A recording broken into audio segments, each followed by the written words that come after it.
우주에서 가장 무거운 물체를 완벽하게 설명하는 데 필요한 숫자가 단 3개라는 사실을 아십니까? 달을 설명하려면 수백만 개의 숫자가 필요합니다. 수천 개의 크레이터 위치, 크기, 화학 성분까지요. 하지만 태양보다 1000억 배 무거운 괴물 블랙홀은 겨우 3개입니다. 질량, 전하, 가군 동량, 이 세 숫자만 알면 블랙홀의 모든 것을 알 수 있는데요. 그런데 여기 문제가 있습니다. 백과사전 전체를 블랙홀에 던져 넣어도 은하 하나를 통째로 삼켜도 여전히 3개의 숫자로 설명됩니다. 그렇다면 나머지 정보는 어디로 사라진 걸까요? 이 우주 최대의 미스터리를 파헤쳐 보겠습니다. 1780년대 영국 교회의 시골 사제직은 특별히 바쁜 자리가 아니었습니다. 넓은 집과 괜찮은 수입, 집안일을 해줄 하인들, 예배와 병자 방문을 해줄 젊은 부목사들이 있었거든요. 게으른 여가 생활을 원하는 사람들에게는 완벽한 자리였죠. 하지만 뭔가 더 원하는 사람들에게는 주변 세계에 대해 깊이 생각할 시간이 있었습니다. 영국 목사 존 미첼이 시간을 보낸 방식이 바로 이거였는데요. 미첼은 중력이 어떻게 작동하는지 꽤 잘 알고 있었습니다. 한 세기 전 아이작 뉴턴의 만유인력 이론이 과학계를 충격에 빠뜨렸는데 중력은 보편적인 힘이라고 뉴턴은 주장했죠. 질량을 가진 모든 것은 다른 모든 것을 순간적으로 끌어당긴다는 겁니다. 아무것도 중력의 힘을 피할 수 없는데 미첼이 생각하기에 빛조차도 말이에요. 중력에 대해 생각하는 것과 함께 뉴턴은 빛이 작은 개별 입자들로 구성되어 있다고 주장했는데 빛의 작은 원자들이죠. 우리가 지금 광자라고 부르는 것입니다. 만약 이 빛이 입자라는 이론이 사실이고 중력이 보편적이라면 중력은 이 작은 빛 입자들에 작용해서 그것들을 잡아당기고 뒤로 끌어당겨야 했습니다. 미첼은 또한 빛이 빠르게 여행한다는 것을 알고 있었는데요. 매우 빠르게요. 실제로 18세기 초에 천문학자 제임스 브래들리가 빛의 속도를 측정했는데 먼 별들로부터의 빛의 수차에 대해 생각함으로써 잘 그리고 정확하게 측정했습니다. 지구가 궤도를 통해 움직이면서 지구의 속도와 빛의 속도의 벡터 조합이 바뀌는 거죠. 아주 작은 양이지만 하늘에서 별들의 겉보기 위치를 약간 바꾸기에 충분했습니다. 이를 통해 빛의 속도는 초당 약 18만 마일인 것으로 알려졌는데요. 빨랐지만 무한하지는 않았습니다. 그리고 마지막으로 직관적으로 미첼은 위로 던진 물체가 다시 떨어진다는 것을 알고 있었죠. 하지만 충분히 빠르게 위로 던지면 이런 일이 일어나지 않는데 대신 지구의 중력을 벗어나 우주에 도달할 만큼 충분한 속도를 갖게 됩니다. 탈출 속도로 알려진 임계값은 행성의 중력을 벗어나 무한한 공간에 도달하는 데 필요한 수직 발사의 최소 속도인데요. 주어진 행성에 대해 이 탈출 속도를 계산하고 그것이 물체의 크기와 밀도에 어떻게 의존하는지 계산하는 것은 뉴턴의 중력 이론에서 쉬운 계산입니다. 물체가 더 거대하고 더 밀도가 높을수록 탈출 속도가 더 커지는 거죠. 달의 경우 이 탈출 속도는 초당 약 2.4km입니다. 지구의 경우 초당 약 11.2km가 되고 목성의 경우 초당 60km 미만, 우리 태양의 경우 대략 초당 617km죠. 하지만 훨씬 더 밀도가 높은 천체를 상상해보세요. 미첼은 생각했는데 탈출 속도가 빛의 속도를 초과할 만큼 충분히 밀도가 높은 천체는 어떨까요? 그런 천체의 경우 표면에서 방출된 빛이 탈출할 수 없을 겁니다. 이 경우 그런 천체는 중력적으로 거대하지만 완전히 어두워 보일 텐데 빛조차도 중력의 끌어당김 아래 가둬두는 거죠. 여기서 언어와 논증은 아인슈타인의 이론들로 대체될 뉴턴 물리학의 것이지만 그것이 설명하는 개념은 살아남아 명확히 인식 가능합니다. 미첼의 작업은 실제 이름이 거의 2세기 동안 사용되지 않았지만 우리가 지금 블랙홀이라고 부르는 것의 첫 번째 설명이었죠. 미첼은 훨씬 앞서 있었고 그의 결과는 추상적인 호기심 이상으로 보이지 않았습니다. 그래서 과학의 뒷서랍으로 들어갔고 150년 동안 거기 머물렀는데요. 그리고 이 서랍이 다음에 열릴 때는 제1차 세계대전의 비참한 참호에서였습니다. 독일 천문학자 카를 슈바르츠 실트가 주변의 지옥 같은 풍경에서 탈출하기를 절실히 바라며 아인슈타인의 완전히 새로운 일반 상대성 이론의 방정식을 숙고하고 있었죠. 1905년 특수 상대성 이론을 개발한 후 10년 뒤 아인슈타인은 그것을 중력을 포함하도록 확장하는 데 성공해서 일반 상대성 이론을 구축했습니다.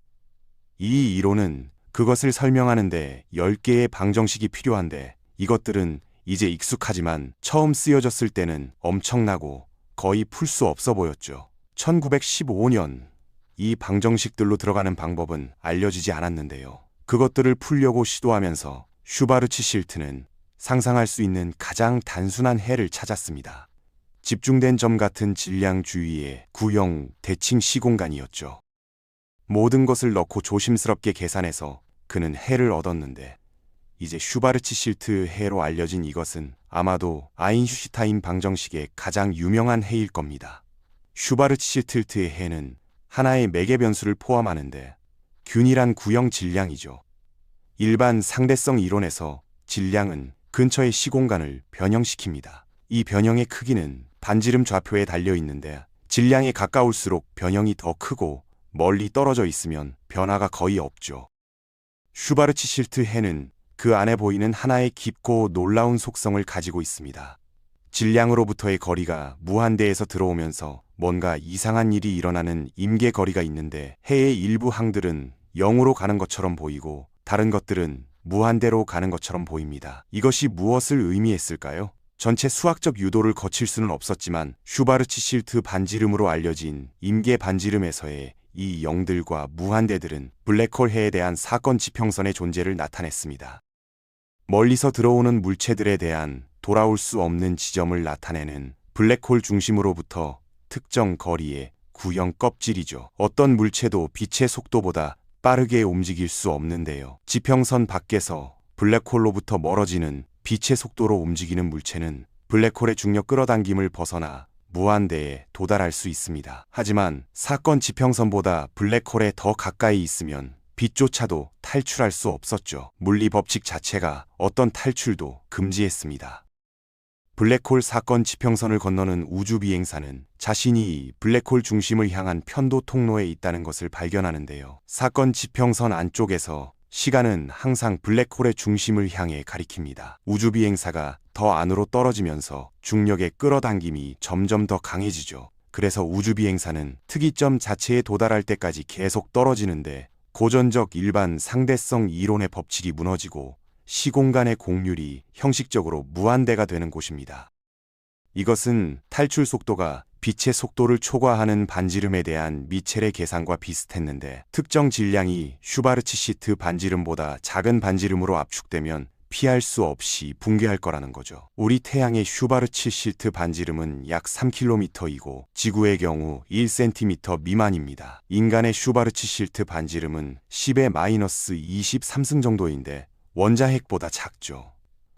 그리고 우리 은하 내의 모든 별들과 가스와 먼지가 어떻게든 0.2광년 미만의 반지름으로 압축된다면 정말로 거대한 블랙홀이 결국 형성될 겁니다. 슈바르츠 실트의 해는 1915년에 발견됐지만 미첼의 작업과 마찬가지로 반세기 동안 단지 지적 호기심으로만 보였습니다.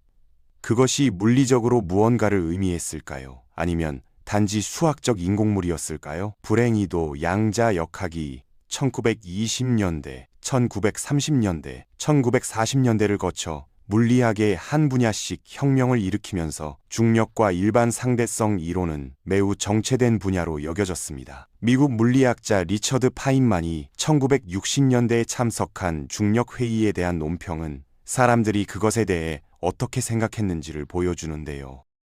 나는 회의에서 아무것도 얻지 못하고 있습니다. 아무것도 배우지 못하고 있죠. 실험이 없기 때문에 이 분야는 활발하지 않고 그래서 최고의 사람들 중 소수만이 이 분야에서 작업하고 있습니다. 결과는 여기 수많은 멍청이들이 있다는 거고 그것은 내 혈압에 좋지 않습니다. 하지만 파인만의 신랄한 요약에서 설명된 분야의 상태는 1960년대 후반에 모두 바뀔 텐데요. 이론적이고 관측적인 돌파구들의 조합이 블랙홀과 일반 상대성 이론에 대한 연구를 관측적으로나 이론적으로 복수와 함께 되돌려 놓았고 이것은 현재까지 그대로 유지되고 있습니다. 그리고 대중의 마음속에는 다른 누구보다도 이 르네상스와 연관된 한 과학자가 있는데요. 20세기 물리학의 인간 아이콘들 중에서 스티븐 호킹은 특권적인 위치를 차지하고 있습니다. 그의 놀라운 인생 이야기는 수백만 명에게 영감을 주었죠. 1942년에 태어나 그는 옥스퍼드에서 학부 물리학을 공부한 후 박사 학위를 하기 위해 케임브리지로 이동했습니다. 하지만 박사 과정 중에 호킹의 삶은 두 가지 연결된 방식으로 극적으로 변했는데요. 첫째로 21세에 그는 퇴행성 근육소모 운동 신경질환 진단을 받았는데 진단으로부터 전형적인 기대 수명이 약 18개월이었습니다. 둘째로 옥스퍼드에서 1등 우등 학위를 쉽게 따낸 후 인생에서 처음으로 그는 열심히 그리고 강렬하게 일하기 시작했죠. 조기 사망의 전망이 다가오면서 그는 뭔가를 성취하고 자신의 재능의 유산을 남기려는 욕망으로 일에 몰두했습니다. 호킹은 결국 이 질병을 가진 다른 누구보다 오래 살게 될 텐데 결국 2018년 세계에서 가장 유명한 과학자 중 한 명으로 76세에 사망했죠. 그리고 이 명성의 과학적 이유들은 첫 번째 블랙홀 르네상스에서 왔는데 대부분 1967년에서 1974년까지의 기간에 일어났고 호킹과 수학자 로저 펠로즈 사이에 비범한 협력적 창의성의 기간이 일반 상대성 이론의 낡은 주제를 뒤집었습니다. 호킹과 펠로즈는 함께 일련의 핵심 정리를 증명했는데요. 중력 아래서 서로 끌어당기는 무거운 입자들의 그룹으로 시작한다면 무슨 일이 일어날지 직관적으로 명확하지 않습니다. 아마도 그들은 붕괴해서 블랙홀을 형성할 거예요. 하지만 아마도 그들은 또한 서로에게서 새총처럼 튕겨나가 탈출할 수도 있죠. 호킹과 펠로즈는 이 질문을 해결했습니다. 그들은 꽤 일반적인 조건 하에서 중력 아래의 물질 입자들의 집합이 붕괴할 거라는 것을 보여줬는데 그 붕괴에 피할 수 없는 종착점은 블랙홀로 둘러싸인 시공간 직물의 특이점일 거라는 거죠. 이 결과는 직관이나 희망이나 기대에 관한 것이 아니었습니다. 증명이었던 거예요. 이 호킹 펠로즈 협력은 또한 상대론자들이 공간과 시간에 대해 생각하는 방식을 펠로즈 다이어그램이라고 불리는 새로운 개념적 시각화를 통해 바꿨습니다. 이것들은 아인슈타인 방정식의 많은 해들의 복잡성 중 많은 부분을 단순화했죠. 갑자기 블랙홀에 대해 생각할 때 무엇이 무엇에 영향을 미칠 수 있는지에 대한 단순하고 완전한 전체적 관점을 가질 수 있게 됐는데 시공간의 인과 구조를 설명하는 명확한 다이어그램이요. 이 다이어그램에서 빛은 항상 45도로 여행했고 시공간의 어떤 지점들이 어떤 다른 지점들에 인과적으로 영향을 미칠 수 있는지를 쉽게 볼 수 있게 만들었습니다. 이 언어에서 지평선은 지평선으로부터 무한히 멀리 떨어진 공간과 더 이상 어떤 인과적 접촉도 있을 수 없는 교차점으로 볼 수 있었죠. 그의 몸이 쇠약해지면서 호킹의 정신은 치솟았고 그의 상상력은 공간과 시간을 가로질러 뻗었는데 페이지의 이 낙서들로 설명되는 환상적인 물체들, 블랙홀이 정말로 은하에 존재할 수 있다고 생각할 좋은 이유가 있었습니다. 그리고 다행히도 동시에 천문망원경의 품질이 빠르게 향상되고 있었죠.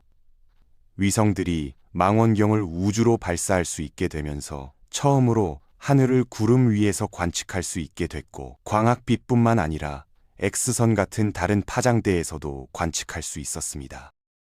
이것은 충격으로 이어졌는데요. X선 하늘은 예상보다 훨씬 더 바쁘고 붐볐습니다. 사실 특히 밝고 작은 하나의 소스가 있었는데 100조짜리 X-1로 알려진 거죠. 그렇게 많은 에너지가 넘치는 X선들이 어디서 왔을까요? 어떻게 그렇게 작은 지역에서 생길 수 있었을까요? 데이터를 설명할 좋은 후보가 하나만 있었는데 작은 블랙홀의 존재였고 에너지가 넘치는 X선들은 물질이 블랙홀로 떨어지면서 가속될 때 방출되는 거였죠. 1970년대 블랙홀로서 100조짜리 X-1의 첫 발견 이후 훨씬 더 많은 블랙홀들이 발견됐는데 우리 은하에만 1억 개나 되는 블랙홀이 있을 수 있고 2015년에는 충돌하는 블랙홀들이 처음 관측됐습니다. 그들의 충돌에서 방출된 중력파가 미국의 LIGO 관측소에 의해 포착됐죠. 하지만 이 시기에 블랙홀에 대한 흥부는 은하의 천체 물리학적 관측에서만 온 게 아니었습니다. 사무실과 칠판에서 창의성의 심야 폭발로 격렬하게 쓰여진 긴 방정식들에서 그것들의 이론적 탐구는 우주에서 가장 극단적인 질문들을 위한 기묘한 새로운 놀이터가 됐죠. 우리에게 인간 얼굴보다 더 익숙한 것은 없습니다. 기본 모양을 인식하기는 쉽지만 그들은 거의 무한한 다양성을 가지고 오는데요. 나이, 안색, 머리 색깔과 스타일, 주근깨와 점, 미소, 이빨, 피부 신선도, 어떤 인간 얼굴을 완전히 지정하는데 얼마나 많은 숫자와 정보가 필요할까요? 많이요. 훨씬 덜 익숙하고 겉보기에 더 이국적인 것은 블랙홀인데, 하지만 어떤 면에서 그들은 훨씬 더 단순합니다. 그리고 그것은 아인슈타인 방정식의 해들에 반영됐죠.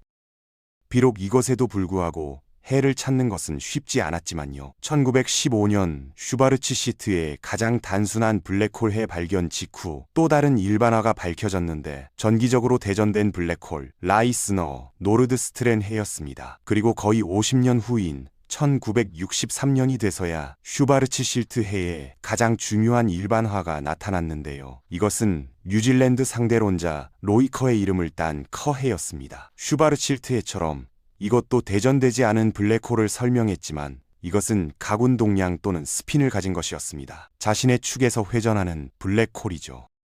초거대 발레리나를 생각해보세요. 빠르게 회전하고 극도로 무겁고 팔을 펼쳐놓은 거예요. 이 우주 발레리나는 블랙홀을 형성하는 임계 밀도의 거의, 하지만 완전히는 아닌 만큼 무겁습니다. 회전 속도를 높이기 위해 팔을 안으로 가져오면서 이 임계 밀도를 통과하는데 즉시 블랙홀로 붕괴하죠. 하지만 이것은 회전하는 블랙홀인데 붕괴 이전에 그녀가 가졌던 가군 동량이 사라지지 않습니다. 블랙홀로 들어갔고 이것이 커해에 반영되는 거예요. 하지만 왜 블랙홀 해가 그렇게 적어 보였을까요? 슈바르츠 실트 해, 커해, 그리고 전하를 포함하는 그들의 일반화만 있었는데요. 이 제한된 수는 단지 노력 부족 때문이 아니었습니다. 물리학자들이 일반 상대성 이론의 방정식을 연구하고 어떤 유형의 해가 블랙홀로 이어지는지 생각하면서 그들은 처음에는 의심했고 나중에는 이 블랙홀 해들에 대한 뭔가 독특한 것을 증명했죠. 이제 블랙홀 유일성 정리로 알려진 결과인데 놀라운 함축을 가진 거예요. 대부분의 천문학적 물체들은 거의 무한한 수의 개별 특성을 가지고 있습니다. 퀘이사는 거대한 우주 엔진인데 중심 블랙홀에 의해 만들어진 잔인한 마찰과 온도를 통해 초강력 다이나모를 형성하고 심지어 대략 비슷한 물체를 성공적으로 설명하고 재창조하는데도 수조의 수조개의 숫자가 필요할 겁니다. 별들은 겉보기에 훨씬 더 간단하지만 거의 끝없는 다양성으로 오는데 그들의 일생 동안 극적으로 진화하죠. 우주 초기에 불과 수백만 년 동안만 사는 초거대 첫 별들부터 황혼기까지 계속될 것으로 예상되는 초저질량 얼어붙은 별들까지 그들은 가능성의 풍요로움입니다. 심지어 킬로미터 미만의 소행성처럼 단순한 것도 수천 년의 행성 간 공간을 통한 여행으로 얼룩진 자신의 특이성과 출생 표시를 가지고 있죠. 하지만 블랙홀의 경우 이것이 사실이 아닌 것으로 밝혀졌습니다.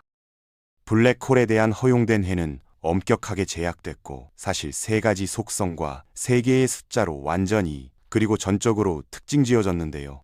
블랙홀을 설명하려면 질량, 전하, 가군 동량, 블랙홀의 내부 스핀만 필요하다는 것이 증명됐습니다. 그게 전부였고 모든 거였죠. 다른 것은 없습니다. 더 이상의 매개 변수는 존재하지 않았는데요. 3개의 숫자가 모든 것을 줬습니다. 미국 물리학자 존 휠러가 깔끔하게 요약했듯이 블랙홀은 머리카락이 없습니다. 캐치프레이즈의 대가인 휠러는 또한 블랙홀이라는 용어를 대중화할 텐데요. 우주의 모든 블랙홀은 질량, 전하, 스핀의 관점에서 분류될 수 있었고 그 이상은 없었습니다. 지평선의 가면 뒤에는 블랙홀이 형성될 수 있었던 거의 무한한 수의 방법이 있는데 그래서 이 모든 시작 가능성들이 단지 3개의 숫자로 끝나게 될까요? 방법을 세워보겠습니다. 물리학자가 이 말들을 들으면 즉시 완전히 다른 물리학 부분과 연결되어 있다고 느끼는데 열, 온도, 엔트로피의 과학인 열역학의 과학이죠. 주위를 둘러보세요. 당신이 있는 방은 특정 온도와 압력의 가스인 공기로 가득 차 있습니다. 우리는 두 속성 모두를 느낄 수 있는데 뜨겁거나 차가운 공기의 돌풍을 감지하고 마찬가지로 비행기가 하강할 때 객실 압력의 변화를 귀로 느끼죠. 하지만 우리는 이 가스를 구성하는 개별 원자들을 느끼지 못합니다.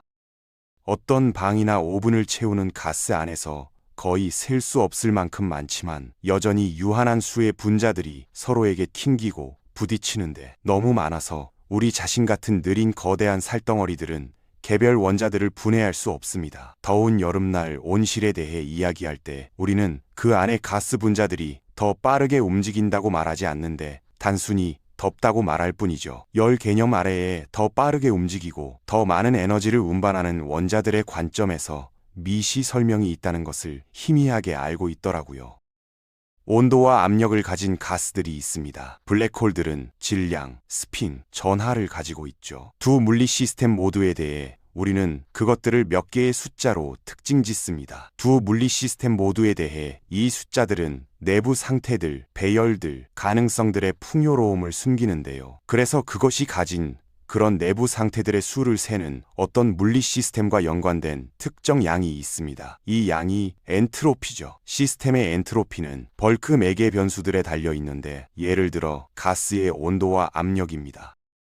이 매개 변수들의 주어진 값들에 대해 그것은 그것들을 발생시킬 수 있는 내부 미시 구성들의 수를 세는 거예요. 벌크 매개 변수들과 일치하는 미시 구성들이 많을수록 엔트로피가 더 높습니다. 가스의 경우 가스의 엔트로피는 분자들이 내부적으로 핑퐁할 수 있는 총 방법의 수를 측정하는데 고정된 벌크 압력과 온도가 주어졌을 때 가스의 원자들이 움직일 수 있는 방대한 수의 방법들이죠. 이 엔트로피, 내부 배열들의 수는 가스의 온도와 함께 증가합니다.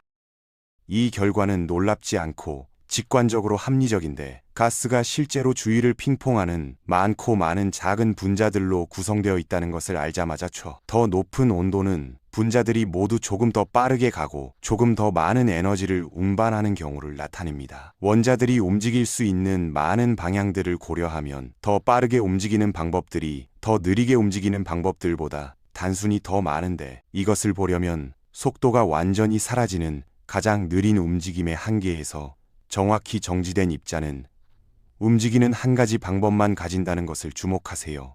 물운동이죠.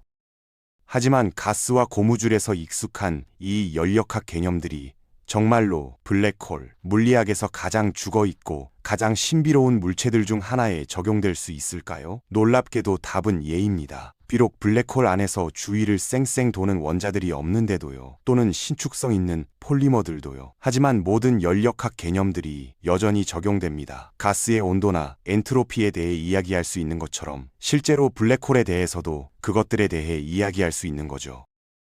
이 결과는 1970년대 초로 거슬러 올라가는데 야콥 베케슈타인이 처음 제안했고 나중에 영국 물리학자 스티븐 호킹에 의해 완전히 개발됐습니다. 베케슈타인은 블랙홀은 머리카락이 없다는 용어를 만든 존 휠러의 대학원 선생이었는데요. 베켄슈타인과 토론하며 휠러는 중요한 점을 지적했죠.